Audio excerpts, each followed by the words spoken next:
Dia ingin lari, tapi dia perlu kemampuan ruangnya pulih dulu. Ketika pulih, dia akan bersembunyi di ruangnya, dan bahkan Raja Surga sendiri tidak akan bisa menemukannya. Tapi begitu dia selesai bicara, dia diangkat ke udara lagi. Aku akan menggendongmu. Surui menatap terkejut saat dia digendong keluar dari gua. Dia sangat curiga ular cabul ini mencoba memanfaatkannya. Melihat pria itu dengan mudah mengambil kayu bakar kering dengan satu tangan, dia menyarankan, "Bagaimana kalau kamu menurunkanku? Kamu mau lari?" Lengan pria itu mengerat, ketidaksenangan dalam nadanya. "Tidak, tidak. Maksudku, akan merepotkanmu seperti ini." Xuan Yunchen menatapnya. "Kakimu hanya bisa berjalan sejauh itu. Kamu sakit. Kamu tidak bisa berjalan. Tapi kalau kamu melakukan ini, kayu bakarnya tidak akan cukup."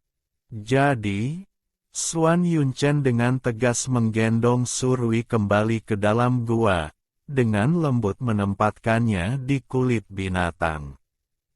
"Kamu harus baik-baik. Aku akan segera kembali." Kemudian, pintu masuk gua diblokir oleh batu besar.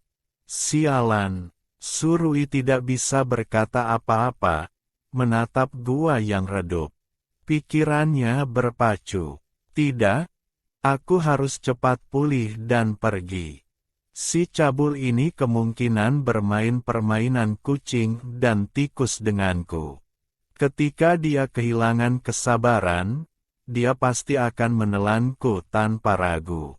Dia tidak akan menganggap piton raksasa yang bisa berubah menjadi manusia sebagai salah satu dari jenisnya, juga tidak percaya ular berdarah dingin akan memiliki simpati." Mata bunga persiknya berkilat di gua yang redup. Dia dengan cepat melihat rumput laut hijau gelap di sudut. Setelah memakannya, energi mentalnya pulih dengan cepat.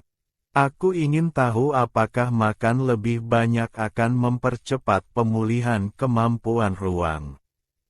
Memikirkan ini, Surui dengan susah payah berdiri dan berjalan ke sudut, mengambil satu dan memasukkannya ke mulutnya. Dia menemukan bahwa energi mentalnya terasa sedikit lebih substansial, dan dia bahkan bisa merasakan sedikit kekuatan ruang. Surui sangat gembira. Dia dengan cepat memasukkan semua belasan ke mulutnya. Segera, dia merasakan tekanan yang tak tertahankan di kepalanya, seolah akan meledak. Rasa sakit yang menusuk juga memancar dari perutnya. Seluruh tubuhnya basah kuyup oleh keringat. Saat berikutnya, dia batuk darah dan pingsan. Xuan Yunchen kembali dengan cepat, membawa bundel besar kayu bakar kering di punggungnya, memikirkan betina kecil cantik yang masih di gua. Sedikit kegembiraan tanpa sadar menyebar di bibirnya. Tapi begitu dia mendekati pintu masuk gua, ekspresi Xuan Yunchen tiba-tiba menjadi suram. Dia menciumnya, aroma darah samar yang tertinggal di udara. Sesuatu terjadi pada betina kecil. Dia menjatuhkan kayu bakar di punggungnya dan mendorong batu besar yang menghalangi pintu masuk gua. Dia melihat betina kecil tercintanya terbaring di tanah, napasnya lemah dengan noda darah di bibir dan tangannya. Mata berdarahnya langsung tajam, tangan dan kakinya gemetar, kepanikan yang tidak pernah terlihat sebelumnya di wajahnya. Sementara itu, dalam keadaan tidak sadarnya, Surui sepertinya mendengar suara yang familiar, kekanak-kanakan, mendesak. "Wanita bodoh, wanita bodoh, bangun." Pikiran Surui langsung jernih. Xiao, Xiao, itu kamu. Kamu bahkan tidak bisa mengenali suara tuan besar ini. Mendengar suara angkuh itu, hati Surui yang berpacu akhirnya tenang sedikit. Kucing roh ruang ini benar-benar menyebalkan seperti biasa. Bukankah kamu bilang itu sangat aman? Bagaimana aku hampir mati? Kamu benar-benar wanita bodoh. Surui terdiam, kemudian merasakan sakit di hatinya. Dia merasa bodoh karena telah menggunakan hidupnya untuk menguji keluarganya. Detik berikutnya, dia tiba-tiba mengingat sesuatu dan dengan cepat berkata, Xiao, apakah kamu sudah naik ke level 10 sekarang? Kamu tidak tahu, aku saat ini terjebak oleh piton restoran besar. Dia mungkin bermain permainan kucing dan tikus denganku. Aku harus bersembunyi di ruangku sebelum dia kehilangan minat. Dia merenung lama sebelum menjawab, aku takut tidak bisa. Ruang sudah berhasil upgrade ketika kamu melompat dari tebing, mendapatkan kemampuan pembalikan waktu. Tapi untuk menyelamatkanmu, aku menghabiskan semua energi ruangku untuk menarikmu ke ruang waktu yang berbeda. Sekarang, apalagi masuk, seluruh ruang hampir runtuh. Hati Surui berdebar kencang. Apakah kamu baik-baik saja? Aku baik-baik saja, hanya koma. Untungnya, kamu mengisi ulang beberapa energi ruang. Itulah sebabnya aku sementara bangun. Xiao terdiam, kemudian dengan cepat menambahkan, dengar, karena kamu mengisi energi tepat waktu, ruang yang hampir runtuh, pulih sedikit. Kamu perlu menemukan cara untuk mengisi cukup energi untuk naik satu level, sehingga membuka saluran ruang untuk mengambil barang. Saat ini, barang hanya bisa masuk ke ruang, tidak keluar. Suara angkuh itu semakin lemah dan lemah sampai benar-benar menghilang. Surui, yang dilepaskan oleh ruangnya, merasakan seseorang mendorongnya. Begitu dia membuka mata, dia bertemu sepasang mata merah darah.